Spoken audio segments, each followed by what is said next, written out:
A'oudou billah, bismillah, wassalamu alaikum, j'espère que vous allez bien, Inch'Allah ta'ala les frères et sœurs. Donc pour ceux qui débarquent, accrochez votre ceinture. Donc encore une fois, on va parler de l'Aïd, donc qui encore une fois n'est pas coranique. Donc je me répète, j'ai fait plusieurs vidéos là-dessus, mais c'est pas grave, vu qu'on est le 31 juillet et que c'est le jour où se passe l'Aïd, ok, la grande. Donc on va voir des choses. Premièrement, on va calculer. On va faire des petits calculs à propos des moutons, etc. etc. On va bien entendu aller voir coraniquement si c'est juste de faire le sacrifice, etc. On va voir d'où ça vient réellement le sacrifice, etc. On va voir même la différence entre moutons, béliers, agneaux, etc. Parce qu'il y en a une, bien entendu. On va aussi aller voir dans la Torah, n'en déplaise à certains. Et on va même aller voir l'avis on va dire de savants reconnus par les sunnites, d'accord? Parce que moi, quand je dis toutes ces choses-là, ouais, t'es un égaré, blablabla, blablabla, t'arrives en 2020 et tu nous inventes ces trucs. Bah non, vous connaissez même pas vos sources. Bref, donc on commence tout de suite par quelques petits calculs. Ça va être des fourchettes, hein. Parce que bien entendu, c'est selon des chiffres officiels, donc ça va être plus ou moins approximatif, mais ça va être intéressant. Donc, nombre de moutons pour l'Aïd en France, 100 000, plus ou moins. Donc, j'ai vu ce chiffre plusieurs fois. Il y a 100 000 moutons qui sont sacrifiés pour l'Aïd, ok, 100 000. Nombre de musulmans en France, chiffre officiel, bien entendu encore, 5 720 000, d'accord, donc plus ou moins 6 millions, d'accord. Donc, une personne sur 57 prend un mouton, ok. Prix d'un mouton moyen, 185 €. J'ai mis entre parenthèses en étant gentil. Parce que j'ai vu d'autres articles où ça pouvait monter jusqu'à 400 € pour justement l'Aïd. Bah oui, il y a des gens qui se frottent les mains, d'accord? Donc 185 €, c'est vraiment le chiffre le plus bas, hein, vraiment. Donc 100 000 moutons fois 185 € égale la modique somme de 18 500 000 € rien que pour le marché français. D'accord? Nombre de musulmans dans le monde, selon les chiffres officiels, 1 800 000 000. On va partir sur la même base de une personne sur 57 prend un mouton. Franchement, c'est vraiment une fourchette très basse, parce que dans les pays dits musulmans, je pense que c'est beaucoup plus. Mais c'est pas grave. Donc 1 800 000 000 divisé par 57 égale 31 578 947 moutons sacrifiés. D'accord? 31 millions. Et c'est vraiment une fourchette basse, hein, franchement. Donc 31 678 947 avec les 100 000 de la France. Donc vous voyez bien le 678 000 et la 578 000, d'accord? Fois 100 €, prix de moyenne le plus bas, je pense. Franchement, j'ai été très bas, hein. J'ai pris 100 balles, hein. Franchement, j'ai été très bas. Égale la modique somme de 3 157 894 736 €. D'accord? Plus de 3 milliards du business. Et fourchette très basse, j'ai mis, franchement. D'accord? Donc, vous voyez, ce n'est pas grand, j'allais dire, c'est pas grand chose. Bah, bien entendu, c'est l'inverse. C'est énorme. Au passage, le chiffre 3, comme d'habitude. Bref. Ok? Plus de 3 milliards ce marché il vaut. D'accord? Donc bon. On a commencé par ça. Donc voilà, je vous montre la preuve. 185 balles le mouton de l'Aïd. Mais c'est vraiment... pas le chiffre le plus gros. Hein, vraiment. J'ai pris vraiment une fourchette basse. Donc l'Aïd el-Adha, on va un peu décrypter, etc. Blablabla. Elle a lieu le 10 du mois de Dhul Hijjah, qui est encore une fois un mois qui n'est pas coranique. Station du mont Arafat. Bref, etc., etc., d'accord? Donc, je ne vais pas me répéter sans cesse. Donc, voilà. Donc, là, ils utilisent un verset du Coran, sourate Kawthar, la 108. Accomplis la prière pour ton Seigneur et sacrifie pour lui. Déjà, il y a écrit « et sacrifie », point. Où est-ce qu'il y a écrit « sacrifie un animal » Nulle part, d'accord? Ça va beaucoup plus dans le sens de se sacrifier, donner de sa vie, de ses biens, de sa personne, fisabilillah, ok? Ça n'a rien à voir avec un sacrifice animalier, ok? Même si, bien entendu, il y a des sacrifices dans le Coran, ok? Mais je vous mets au défi de trouver que faut sacrifier premièrement un mouton, vous n'y arriverez pas. Il n'y a jamais écrit sacrifice et mouton dans le même verset, comme on va le voir. Et ensuite, pour l'Aïd el-Adha, on va voir que l'Aïd, c'est Jésus qui l'a eu. Je me répète sans cesse, mais c'est pas grave, d'accord? On continue, donc on va voir d'où ça vient. Donc, on est dans Sahih Muslim, ce torchon, 3641, d'après Ibn Omar, soi-disant l'envoyé de Dieu, a dit « Ne mangez pas de la chair de vos bêtes de sacrifice plus de 3 jours. Ne dites pas 3, c'est comme d'hab. 3 fois les ablutions. Mohamed, soi-disant, il répétait tout 3 fois. Soi-disant, à chaque fois que, très souvent, quand il parlait, il disait 3 choses, etc., etc. Ce n'est pas un hasard. Ne dites pas 3. Ok? Donc, la fête du sacrifice vient de là. Ok? Ça vient de Bukhari, Muslim et tous les compères. Bismillah, et non pas du livre. Bien entendu. Donc, on va faire un voyage coranique. On tape le mot mouton. On va me dire oui, mais c'est en français. Même en arabe, vous n'arriverez pas à trouver. Donc 20, 18 et 21, 78. Le 20, 18, c'est à propos de Moïse, donc rien à voir. Et le 21, 78, David, Salomon, etc. Mouton. D'accord? Donc déjà, vous êtes vraiment dans le pétrin. Ça commence très très mal. Le mot mouton, déjà, ce n'est pas pour... Bref. Ensuite, le mot Aïd, hélas pour vous, il arrive une fois dans le Coran, une seule fois. 514. Oh Allah, notre Seigneur, dit Jésus, fils de Marie, fait descendre du ciel sur nous une table servie qui soit une fête pour nous, etc., etc. D'accord? On va étudier le mot après. Donc maintenant, il y a aussi le 2059. Ce n'est pas le même mot. Là, dans le 514, c'est Aïdan. Et dans le 2059, le mot fête, c'est al-zinati. Ok? Alors Moïse dit, votre rendez-vous, c'est le jour de la fête. Et que les gens se rassemblent dans la matinée. On va y aller parce que décontextualisé, on ne peut pas trop comprendre. Même s'il y a des éléments ultra intéressants, vous allez voir. C'est vraiment scandaleux ce qui se passe. Donc, au passage, j'ai oublié de le dire, moi je n'ai rien contre le fait que les gens se réunissent en famille, qu'ils soient etc. Mais ne dites pas que ça vient de Dieu cette fête. Donc vous êtes les premiers, les sunnites, à dire oui, Noël, c'est pas la naissance de Jésus, etc. Oui, mais vous faites quoi? Bref. Donc, alors Moïse dit, votre rendez-vous, c'est le jour de la fête, donc juste avant, ça parle de la magie, etc., blabla, et que les gens se rassemblent dans la matinée. Pharaon donc se retira, ensuite il rassembla sa ruse, puis vint. Entre parenthèses au rendez-vous, c'est intéressant dans le sens. Donc ça vous rappelle rien? Vous n'avez pas fait votre fête dans la matinée? C'est incroyable. Donc vous, votre fête est une fête pharaonique, oui, qui n'est pas demandée par Dieu. Donc si c'est pas Dieu qui le demande, si c'est Bukhari, c'est inspiré par qui? Je vous le demande. Donc, au passage, c'est intéressant, puisque justement, dans l'évangile, n'en déplaise à certains, Jésus dit quoi? Il dit que les faux prophètes sont des loups déguisés en agneaux. Ah, en agneaux, d'accord?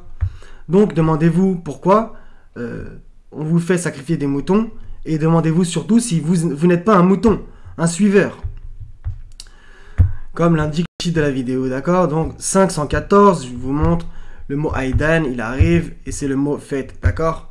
Là-haut, vous le voyez, une fête, un festin, une fête, une joie, une fête, ça va quand même plus ou moins dans le même sens, d'accord? Le mot Aïdan, très bien.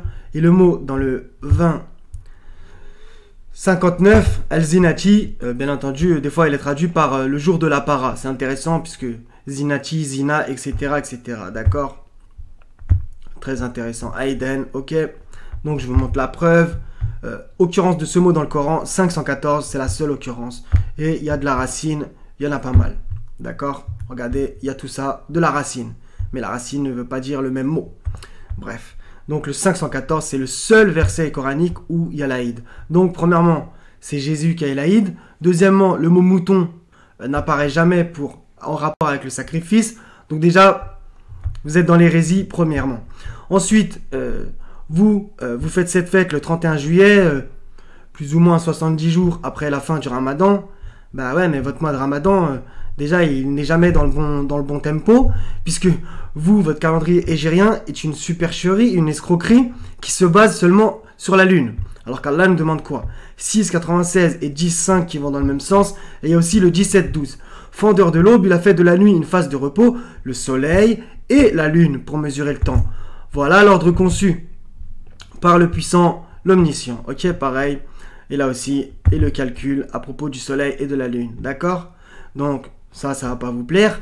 Mais vous regardez les drapeaux des pays dits musulmans, il y a toujours un croissant de lune dessus. C'est un hasard, ça aussi? Croissant de lune, calendrier hégérien que la lune. Faites vos recherches, vous allez voir que il y a des gens qui adoraient, et peut-être même encore ça existe, qui adoraient la lune. D'accord? Bref. Donc, vous n'êtes jamais dans le bon mois de Ramadan, premièrement. Deuxièmement, Allah ne nous a jamais demandé de sacrifier un mouton. Troisièmement, l'Aïd, ce n'est même pas pour vous, ça a été pour Jésus et ses apôtres. Ça commence à faire beaucoup. Donc, et vous n'êtes même pas dans le bon mois de Ramadan tous les ans, puisqu'il se décale tous les ans de 11 jours, et qu'au final, il fait le tour complet de l'année. Ce n'est jamais une date fixe, ou plus ou moins dans les mêmes eaux. Donc, sourate 9, versets 2 à 5, et ce n'est pas un hasard, versets 36 et 37, vous allez voir aussi des choses ultra intéressantes, avec des choses qui vont revenir.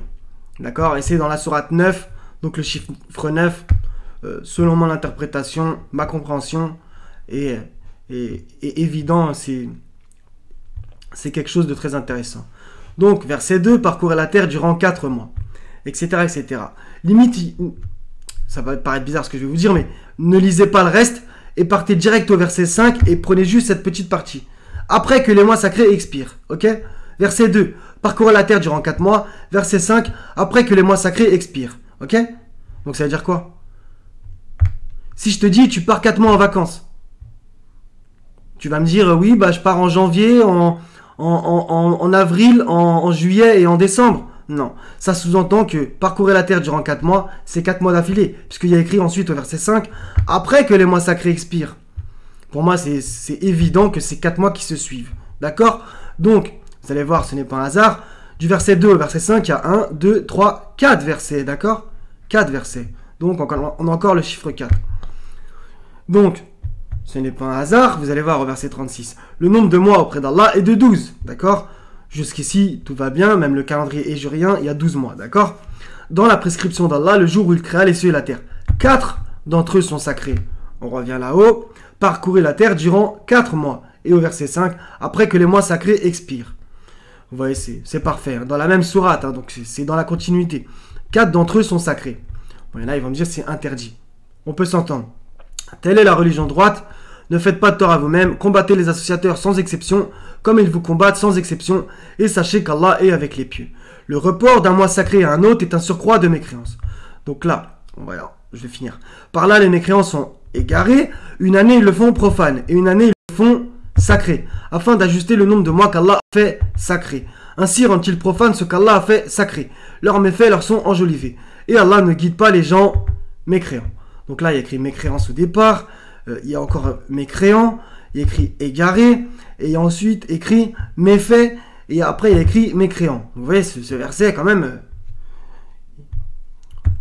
Bref. Vous avez compris où je veux en venir. D'accord? Donc maintenant, on va un peu étudier. Donc, on va me dire, le mois de Ramadan, ce n'est pas un mois sacré. Dans un sens, vous n'avez pas tort, parce qu'il n'y a pas écrit que c'est un mois sacré, littéralement. Je suis d'accord. Allah dit que c'est un mois béni, etc., etc. Il n'y a aucun problème. Maintenant, étant donné que le Ramadan, c'est le seul mois, littéralement, qu'on a dans le Coran avec son nom,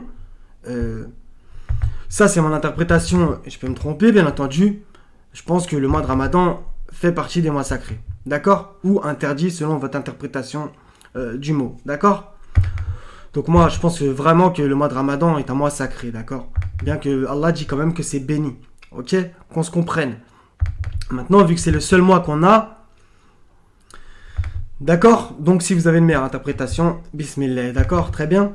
Donc maintenant, partons du principe que le mois de Ramadan est un mois sacré. Allah dit que le report d'un mois sacré à un autre est un surcroît de mécréance. D'accord? Ça veut dire quoi? C'est-à-dire que votre mois de Ramadan, qui il y a 5-6 ans était en août, maintenant est en avril, dans quelques années, si Dieu le veut, il sera en janvier, etc. Il fait le tour, il fait le tour, il fait le tour. Au passage, comme par hasard, il fait 33, en 33 ans, il fait le tour complet d'une année. 33 ans. Et littéralement, vous êtes 2 fois dans le bon mois de Ramadan, puisque ça se décale tout le temps de 11 jours. 11 fois 3 égale 33, donc ça fait plus qu'un mois, d'accord? Donc ça fait 22 jours en deux mois. Donc vous êtes 2 fois dans le bon mois en plus ou moins 33 ans. Ne chipotons pas sur les chiffres, c'est pas très très grave entre guillemets, même si ça l'est dans un sens. Mais voilà, donc vous n'êtes jamais dans le bon mois de Ramadan plus ou moins, d'accord? Donc si tu vis, on va prendre un chiffre comme ça, 66 ans, tu auras été 4 fois dans le bon mois de Ramadan dans ta vie, ok? Donc, je ne suis personne pour dire que votre jeûne n'est pas agréé, n'est pas accepté, etc. Maintenant, encore une fois, ça revient au titre de la vidéo. Qui sont les moutons? Est-ce que vous êtes des moutons qui avaient suivi le troupeau, quitte à aller à l'abattoir pour 185 balles? Ou alors vous avez fait vos recherches et vous avez remarqué qu'il y avait des problèmes? Il va vraiment falloir vous réveiller, les sunnites. Enfin bref, c'est pas moi qui va vous réveiller si vous êtes dans le coma. Je ne fais pas entendre les morts. Donc, maintenant, encore une autre hérésie. Une de plus, ça fait quand même énormément de choses en une seule fête. Pharaonique. Donc, Sourate 37, versets 99 à 113. Parce que vous dites que c'est Ismaël qui devait être sacrifié. Dans le Coran, c'est jamais écrit, nulle part. Bref, et en plus, vos traducteurs traditionnalistes orientent la compréhension et matrixent les gens, d'accord? On va voir à la fin que même selon certains savants que vous reconnaissez et que vous respectez, comme Qurtubi par exemple, ou Tabari, ils ont dit que c'était Isaac. Bref, c'est pas grave. Donc, hérésie de plus, vous dites que le sacrifice concernait Ismaël. Déjà, encore une fois, je me répète, Abraham n'a jamais demandé à personne de faire son épreuve à lui, de sacrifier. En plus, c'est écrit un bélier dans la Torah, au passage, c'est pas grave. Il ne vous a jamais demandé de le reproduire. Premièrement, ça c'est pour le côté humain, mais encore pire, Allah ne vous a jamais demandé de le faire. Donc pourquoi vous suivez Bukhari? En fait, c'est Bukhari votre prophète. C'est Bukhari votre prophète. Si Bukhari disait le ciel est rouge toute l'année, vous allez dire oui, le ciel est rouge, parce que c'est selon Bukhari, selon une chaîne de transmission fiable, etc., soi-disant le prophète a dit. C'est quand même incroyable. Hein. Donc la parole de Bukhari, qui soi-disant serait la parole qu'on attribue au prophète, ce n'est pas la parole du prophète. La parole de Bukhari passe avant la parole d'Allah. Oui, que vous ayez du mal, que vous quittez la vidéo ou pas, c'est les faits, c'est la réalité. Vous mettez la prétendue sunna qu'on attribue à Mohammed au-dessus du Coran, bien entendu. Et même quand ça va pas dans le sens de vos hadiths bidons, vous déduisez même que la Torah est falsifiée. C'est scandaleux. Alors oui, on va me dire oui, mais il y a Sourate 2, verset 75, etc., etc. Il n'y a jamais écrit que la Torah était falsifiée. Bref, c'est votre interprétation de certains versets qui vous fait dire ça. C'est pas grave. Je voulais en placer une pour ça. Donc, j'ai fait une énorme parenthèse. Bismillah. Donc, verset 99 et ceux d'avant, c'est à propos d'Abraham. Et il dit, moi je pars vers mon Seigneur, il me guidera. Seigneur, fais-moi donc d'une, entre parenthèses, progéniture d'entre les vertueux, d'accord? Donc, lisez-le en arabe, parce que il y a des parenthèses, etc. C'est vrai. Donc, première chose, Abraham fait une invocation, d'accord? Seigneur, Rabbi, ok? Deuxième chose, nous lui fîmes donc la bonne annonce d'un garçon longanime. Bicholamin alim, ok? On va voir ce mot aussi, on va l'étudier 2 secondes, d'accord? Donc, invocation, bonne annonce, très bien. Puis quand celui-ci, donc le garçon longanime, fut en âge de l'accompagner, j'ai oublié de le dire, regardez, vous voyez bien, qui écrit Ismaïl, entre parenthèses, et vous le voyez bien là en arabe, je ne sais pas si vous voyez très bien, il n'y a jamais écrit Ismaël dans le texte. On va me dire, il n'y a pas écrit Isaac, c'est vrai, mais il faut aller au bout. Il n'y a jamais écrit Ismaël dans le texte. Donc ça, c'est une orientation de la part des traducteurs pour aller justement dans le sens de la sunna. Puis quand celui-ci fut en âge de l'accompagner, Abraham, entre parenthèses, ça c'est vrai, dit, oh mon fils, je me vois en songe en train de t'immoler, vois donc ce que tu en penses. Ismaël dit, jamais, ça c'est entre crochets, il n'y a jamais écrit dans le texte Ismaël, donc on va dire l'enfant dit, plus ou moins, si on devait mettre une parenthèse, on mettrait l'enfant. Dit, oh mon cher père, fais ce qui t'est commandé, tu me trouveras, s'il plaît à Allah, du nombre des endurants. Puis quand tous deux se furent soumis et qu'il l'eut jeté sur le front, voilà que nous l'appelâmes Ibrahim. Tu as confirmé la vision, c'est ainsi que nous récompensons les bienfaisants. C'était là, certes, l'épreuve manifeste. Ok? C'est l'épreuve d'Abraham. Au passage d'Isaac aussi. Où est-ce que c'est notre épreuve? Donc, par exemple, je vais vous poser la question. Jonas, il a fini dans une baleine. Donc, vous voulez reproduire cette chose aussi? Bah, mettez-vous dans une baleine si vous êtes véridique. Allah ne nous a jamais demandé de nous mettre dans une baleine. Et pourquoi vous reproduisez le sacrifice d'Abraham? Il n'a jamais demandé à Allah qu'on le refasse. Et nous le rançonnâmes d'une émolation généreuse. D'accord? Et nous perpétuâmes son renom dans la postérité, paix sur Abraham, ainsi récompensons-nous les bienfaisants, car il était de nos serviteurs croyants. Deuxième annonce, nous lui fîmes la bonne annonce d'Ishaq, Isaac entre parenthèses, et regardez, il y a écrit Bi Ishaq dans le texte. Là, il y a vraiment écrit le nom dans le texte, il n'y a aucun problème. Et nous lui fîmes la bonne annonce d'Isaac comme prophète d'entre les gens vertueux. Verset 113, et nous le bénîmes ainsi que Isaac, ok? Wa ala Ishaq, ok? Il n'y a aucun problème, il y a écrit 2 fois Isaac. Parmi leurs descendants, il y a, entre parenthèses, l'homme de bien et celui qui est manifestement injuste envers lui-même. Donc, il y a 2 fois Isaac à la fin de ce passage. On remonte là-haut, donc on va essayer de mieux comprendre. Donc, invocation d'Abraham, première bonne annonce, l'annonce d'un garçon longanime. On va comprendre bien entendu que c'est Isaac. Ensuite, Abraham veut le sacrifier. Finalement, il ne le fait pas. Il y a une immolation généreuse. On va comprendre que c'est le bélier. Ok. Et ensuite, autre bonne annonce. Nous lui fîmes la bonne annonce d'Isaac comme prophète d'entre les gens vertueux. Donc, après cette épreuve, Allah lui a fait une autre annonce, encore concernant Isaac, qu'il sera prophète d'entre les gens vertueux. Et ensuite, et nous le bénîmes ainsi que Isaac. Ok. Donc c'est évident que c'est Isaac qui devait être sacrifié. D'accord? Il n'y a jamais écrit Ismaël dans le texte. On continue. Donc 31-101, on va voir le mot Halim. Ok? Puisque justement, il va revenir pour Abraham dans le 914. Abraham ne demanda pardon pour son père qu'à cause d'une promesse qu'il lui avait faite. Mais quand il lui apparut clairement qu'il était un ennemi de Dieu, il le désavoua. Abraham était sans cesse implorant, indulgent. Halim. Ok? Je vous montre. Clément. Halim. Des fois, il y a écrit longanime. Très bien. Occurrence de ce mot dans le Coran plusieurs fois. Et on revient au 31-101. 37-101. Très intéressant. Maintenant, on va dans la Torah. Genèse chapitre 22. Donc, il y a certaines choses qu'il va falloir que vous aussi vous travaillez. Parce que je ne peux pas vous mâcher tout le travail. J'en suis déjà à combien? 20 minutes? Ouais, 22. Donc, revenir au chapitre précédent. 2 secondes. Bismillah. Donc, revenir au chapitre 16 et 17 de la Genèse pour comprendre que, bien entendu, c'est Ismaël qui a été le premier-né. Et ensuite, il y a eu Isaac. D'accord? On va voir aussi coraniquement que la chronologie est parfaite. Vous allez voir qu'il y a toujours écrit Abraham, Ismaël, Isaac, dans cet ordre-là. D'accord? Coraniquement. Donc, on le fait maintenant si vous voulez. 233, Abraham, Ismaël, Isaac. 236, Abraham, Ismaël, Isaac. 140, Abraham, Ismaël, Isaac. 384, Abraham, Ismaël, Isaac. 463, Abraham, Ismaël, Isaac. Ok, c'est toujours pareil. Donc la chronologie, bien entendu, coranique est parfaite et elle est en accord avec la Torah, bien entendu. Abraham, Ismaël, Isaac. Donc, il y en a qui me disent, oui, mais vous dites que Isaac, c'est le premier-né. Personne n'a jamais dit ça. Tout le monde sait pertinemment, les juifs ou n'importe qui, que Ismaël est le premier-né. C'est pas ça l'important. On va voir c'est quel fils devait être sacrifié.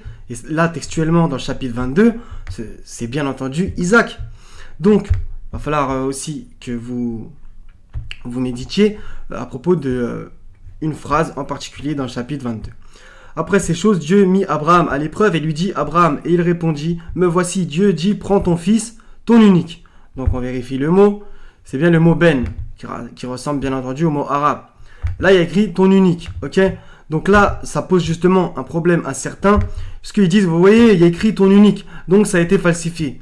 Non, pour moi, ça c'est mon interprétation, et il y en a plusieurs, mais on va dire qu'on se rejoint avec certains frères. Quand moi je lis écrit ton unique, ça veut dire qu'en fait, vu que il a eu Ismaël avec Agar, qui était sa servante, et que il a eu Isaac avec Sarah, qui était sa femme, c'est en ce sens-là que j'entends le mot unique, vous voyez? Dans le sens que, voilà, en fait, voilà, vu que c'était avec sa vraie femme, c'est en ce sens-là, quoi, vous voyez? Moi, c'est comme ça que je l'entends. Il y a écrit après celui que tu aimes. Ça ne veut pas dire aussi qu'il n'aimait pas Ismaël. Ce n'est pas le problème, ok? Mais vu qu'il l'a eu avec sa femme, je ne sais pas comment m'exprimer, mais vous voyez sûrement où je veux en venir, d'accord? Quand tu as un enfant avec ta femme ou avec une servante, ce n'est quand même pas pareil. surtout quand on connaît la relation entre Abraham et Sarah dans la Genèse, voilà quoi. Ils étaient soudés, etc. quoi, vous voyez. Alors que justement, dans les chapitres précédents, on voit que justement, Ismaël a été avec sa mère Agar dans le désert, etc. etc.